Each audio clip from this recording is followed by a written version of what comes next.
Bismillahirrahmanirrahim. Assalamualaikum warahmatullahi wabarakatuh. Alhamdulillahirabbil alamin wassalatu wassalamu ala asrofil anbiya'i wal mursalin wa ala alihi washabihi rasulillah ajmain. Yang terhormat Ibu Hevi Susanti Esikom MA selaku dosen pengampu mata kuliah Komunikasi Interpersonal dan teman-teman yang saya banggakan. Marilah kita panjatkan pujian syukur kehadirat Allah Subhanahu wa taala yang telah mencurahkan kita nikmat iman, nikmat Islam, nikmat ihsan, dan juga nikmat kesehatan sehingga kita masih dapat berkumpul dalam keadaan sehat walafiat pada kesempatan kali ini. Salawat serta salam tidak lupa kita hadiahkan kepada junjungan alam Nabi besar Muhammad SAW dengan mengucapkan Allahumma sholli ala sayyidina Muhammad wa ala sayyidina Muhammad, yang mana beliau telah menuntun kita dari zaman kegelapan ke zaman terang benderang seperti saat ini. Tanpa memperpanjang mukadimah, saya akan mulai presentasi saya, penjelasan saya mengenai salah satu tema, yaitu pola komunikasi pada komunikasi interpersonal untuk penyelesaian tugas ujian akhir semester mata kuliah komunikasi interpersonal. Tanpa memperpanjang waktu, saya akan mulai. Penjelasan pertama yaitu mengenai definisi komunikasi interpersonal itu sendiri. Komunikasi interpersonal atau komunikasi antar pribadi adalah komunikasi yang berlangsung dalam situasi tatap muka antar dua orang atau lebih, baik secara terorganisasi maupun pada kerumunan orang. Ini menurut Wirianto pada tahun 2004. Komunikasi yang paling dominan adalah komunikasi antar pribadi. Komunikasi ini merupakan kegiatan yang sangat dominan dalam kehidupan kita sehari-hari. Selalu kita jumpai baik di lingkungan sekolah, lingkungan rumah, lingkungan masyarakat, lingkungan keluarga, dan tempat-tempat lainnya. Kemudian komunikasi antar pribadi mempunyai banyak definisi sesuai persepsi para ahli komunikasi. Menurut Trenholm dan Jensen, mendefinisikan komunikasi antar pribadi sebagai komunikasi antar dua orang yang berlangsung secara tatap muka. Sifat komunikasi ini adalah spontan dan informal.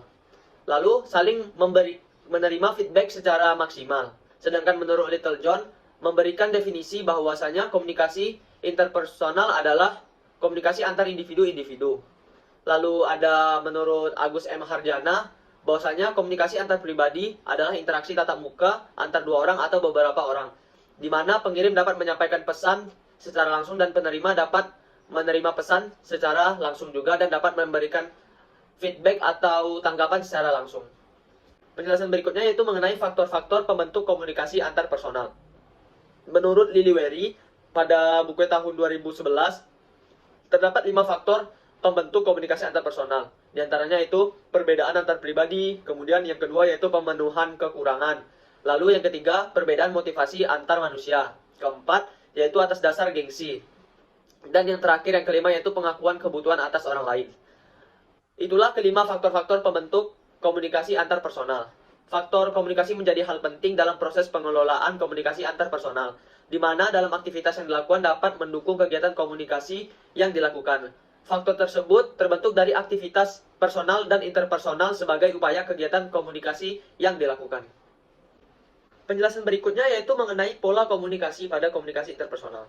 Pola komunikasi merupakan model dari proses komunikasi, sehingga dengan adanya berbagai macam model komunikasi dan bagian dari proses komunikasi akan dapat ditemukan pola yang cocok dan mudah digunakan dalam berkomunikasi.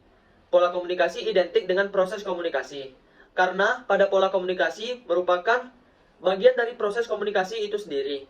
Proses komunikasi merupakan rangkaian dari aktivitas penyampaian pesan sehingga diperoleh feedback dari penerima pesan. Dari proses komunikasi, maka akan timbul pola, model, bentuk, dan juga bagian-bagian kecil yang berkaitan erat dengan proses komunikasi. Kategori pola komunikasi yaitu pola komunikasi primer, pola komunikasi sekunder, pola komunikasi linear, dan pola komunikasi sirkular. Pola komunikasi ini didasari atas model sederhana yang dibuat oleh Aristoteles, sehingga mempengaruhi Harold D. Laswell, seorang sarjana politik Amerika yang kemudian membuat model komunikasi yang dikenal dengan formula Laswell pada tahun 1984. Penjelasan dari Wirianto tahun 2005 pada halaman 17. Baiklah, penjelasan berikutnya yaitu mengenai proses komunikasi secara primer. Proses komunikasi secara primer yaitu penyampaian pikiran dan perasaan seseorang kepada orang lain dengan menggunakan lambang atau simbol sebagai media. Lambang sebagai media primer dalam proses komunikasi adalah bahasa, kial, isyarat, gambar, warna, dan lain sebagainya yang secara langsung mampu menerjemahkan pikiran dan perasaan komunikator kepada komunikan. Bahwa bahasa yang paling banyak dipergunakan dalam komunikasi adalah jelas karena hanya bahasa yang mampu menerjemahkan pikiran seseorang kepada orang lain. Apakah itu dalam bentuk ide, informasi atau opini, baik mengenai hal yang konkret ataupun yang abstrak. Bukan saja tentang hal atau peristiwa yang terjadi pada saat sekarang, melainkan juga pada waktu yang lalu dan masa yang akan mendatang. Kemudian, proses komunikasi secara sekunder adalah proses penyampaian pesan oleh seseorang kepada orang lain dengan menggunakan alat atau sarana sebagai media kedua, setelah menggunakan lambang sebagai media pertamanya. Seorang komunikator menggunakan media kedua dalam melaksanakan atau melancarkan komunikasinya karena komunikan sebagai sasarannya berada di tempat yang relatif jauh atau dalam jumlah yang banyak. Surat, telepon, surat kabar, radio, majalah, televisi, film, dan banyak lagi adalah merupakan contoh dari media komunikasi atau media kedua yang sering digunakan dalam komunikasi. Pada umumnya, kalau kita berbicara di kalangan masyarakat, yang dinamakan media komunikasi itu adalah media kedua sebagaimana diterangkan di atas. Jarang sekali orang menganggap bahasa sebagai media komunikasi. Hal ini disebabkan oleh bahasa sebagai lambang atau simbol, beserta isi atau konten yakni pikiran dan atau perasaan yang dibawanya menjadi totalitas pesan atau message yang tampak sehingga tak dapat dipisahkan. Tidak seperti media dalam bentuk surat, telepon, radio, dan lain-lainnya yang jelas tidak selalu dipergunakan. Tampaknya seolah-olah orang tak mungkin berkomunikasi tanpa bahasa, tetapi orang mungkin dapat berkomunikasi tanpa surat atau telepon, atau televisi, dan alat-alat media lainnya. Kemudian ada pola komunikasi secara linear. Di sini mengandung makna lurus yang berarti perjalanan dari satu titik ke titik yang lain secara lurus, yang berarti penyampaian pesan oleh komunikator kepada komunikan sebagai titik terminal. Jadi dalam proses komunikasi ini biasanya terjadi dalam komunikasi tatap muka atau face to face ataupun komunikasi bermedia. Kemudian ada pola komunikasi secara sirkular. Secara harfiah berarti bulat, bundar atau keliling. Dalam proses sirkular itu terjadi feedback ataupun umpan balik, yaitu terjadinya arus dari komunikan kepada komunikator sebagai penentu utama keberhasilan komunikasi itu sendiri. Dalam pola komunikasi seperti ini, proses komunikasi berjalan terus, yaitu adanya umpan balik antara komunikator dan komunikan.